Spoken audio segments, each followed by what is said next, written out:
Was God ever separated with mankind because of their sins? No. Religion says yes. And religion will say, but what about Isaiah 59 verse 2? We're going to look at that in context.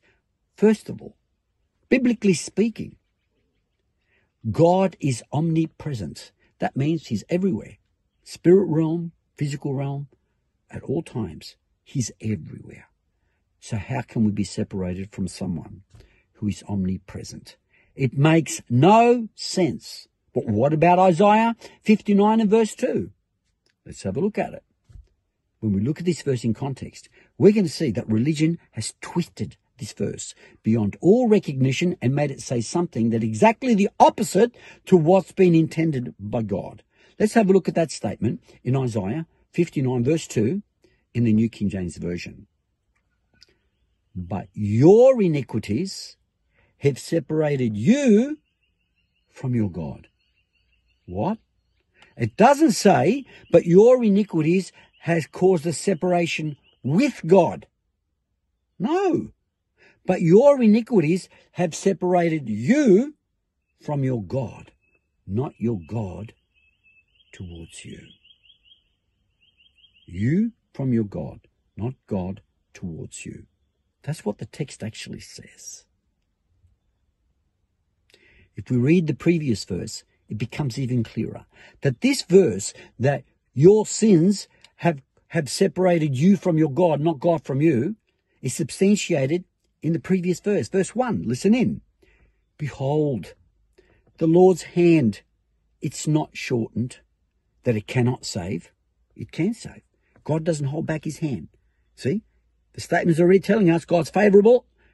It's not too short that he can't save, nor his ear heavy that it can't hear.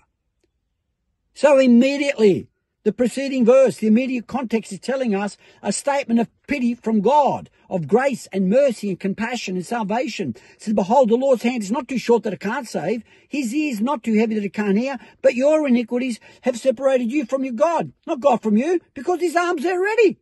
My goodness, his arm's not short, his ear's not blocked. God's position and disposition is to want to extend his hand and save, but you've run away from God, not God from you. Look at the entrance of sin in the Garden of Eden. Adam's sin, who did the bolt?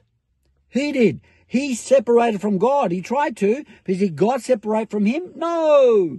Adam's sin separated Adam from God, not God from Adam, because God went straight over to get him and grab him. Your sins doesn't separate God from you, but you from God. And even then it was unsuccessful for Adam.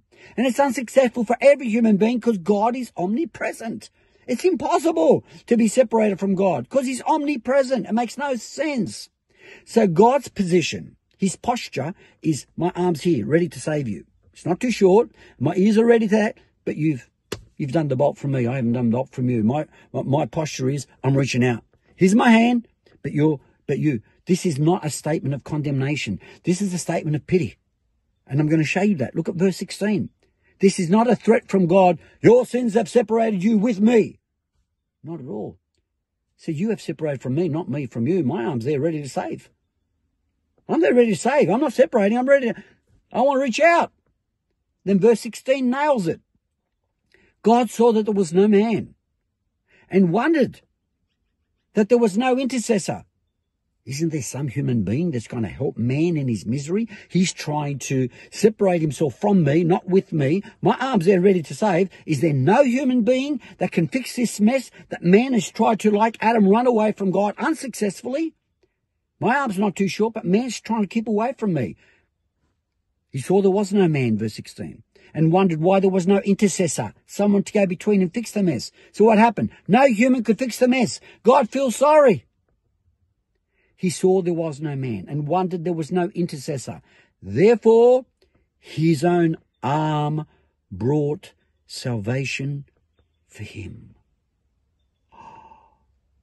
This is a promise of salvation, not a threat of separation. You have tried to separate from me. I have never separated from you. My arm was always there ready to reach out and save you.